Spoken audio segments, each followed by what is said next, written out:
आषाढ़ मास के कृष्ण पक्ष में जो एकादशी आती है उसे योगिनी एकादशी के नाम से जाना जाता है। यह एकादशी विशेष रूप से फलदायी मानी जाती है।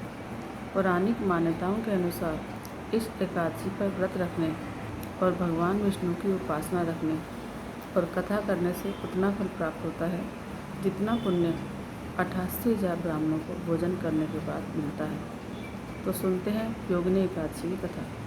महाभारत काल के समय एक बार धर्मराज युधिष्ठिर ने भगवान श्री कृष्ण से सभी एकादशी तिथियों के व्रत का महात्म्य सुना। उन्होंने श्री कृष्ण जी से आषाढ़ मास के कृष्ण पक्ष में पड़ने वाली एकादशी का महात्म्य सुनाने का आग्रह किया। इस पर भगवान कृष्ण बोले, हे युधिष्ठिर, आषाढ़ मास के कृष्ण पक्ष में पड़ने वाली एकादशी योगिनी एकादशी के नाम से जानी जाती है।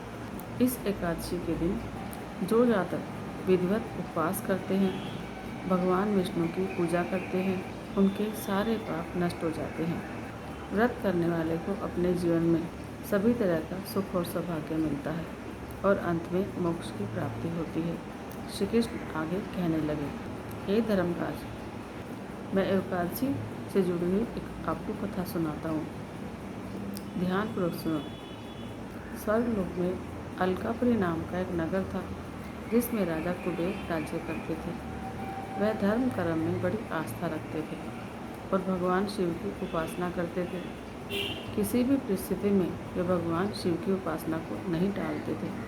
हेम नाम का एक माली था जो राजा की पूजा करने के लिए खून चुनकर लाया करता था।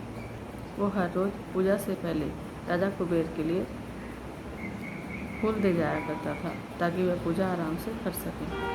हेम माली की पत्नी का नाम विशालाक्षी था जिससे वह बहुत प्रेम करता था। एक दिन कुछ यूँ हुआ कि जब हेम फुलवारी से फूल चुनकर लौट रहा था कि उसे अपनी पत्नी की याद आ गई। उसने सोचा, पूजा में तो अभी बहुत समय है, तब तक घर जाकर क्यों न पत्नी को देख कर आऊँ।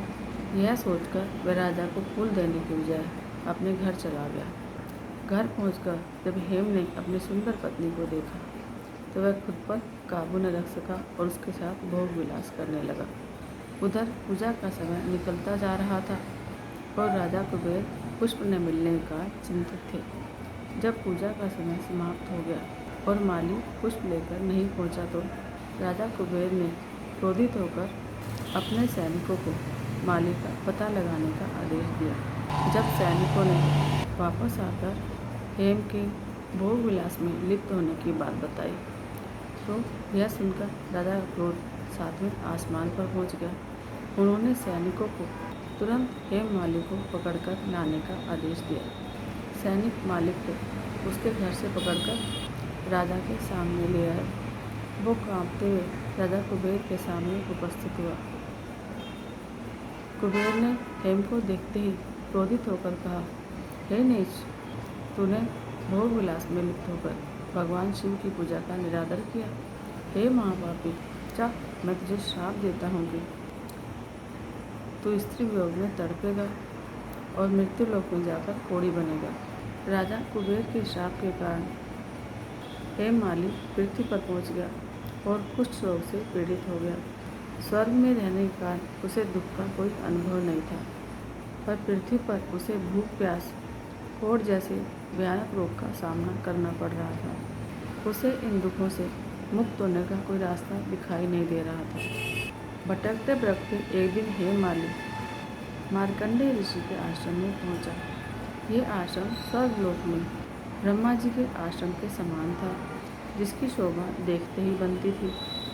हेम माली आश्रम में जाकर ऋषि के चरणों में गिर पड़ा और उन्हें अपना शापग्रस्त होने का कारण बताया। इस पर ऋषि मार्कंडेय ने कहा, हे माली, तूने मुझसे सत्य बोला और तुम्हें अपनी भूल पर पछतावा भी है, इसलिए मैं तुम्हें इस श्राप से मुक्त होने का उपाय बताता हूँ। आषाढ़ मास के कृष्ण पक्ष में योगिनी एकादशी आती है। यदि तुम इस दिन श्रद्धापूर्वक व्रत रखोगे और भगवान विष्णु की उपासना भी करोगे तो निश्चित ही तुम्हारे सारे पाप कर्म नष्ट हो जाएंगे।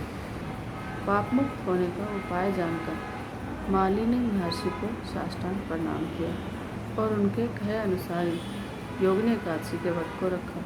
हेम पर इस व्रत के प्रभाव से भगवान विष्णु की कृपा हुई और उसे राजा कुबेर द्वारा दिए गए श्राप से छुटकारा मिल गया। इसके बाद वो अपने वास्तविक रूप में स्वर्गलोक में जाकर अपनी पत्नी के साथ सुखपूर्वक रहने लगा। तो ये थी योगिनी एकादशी से जुड़ी हुई व्रत कथा। हमारी कामना है कि आप भी व्रत करें और आप इस व्रत में सफल हो और भगवान विष्णु की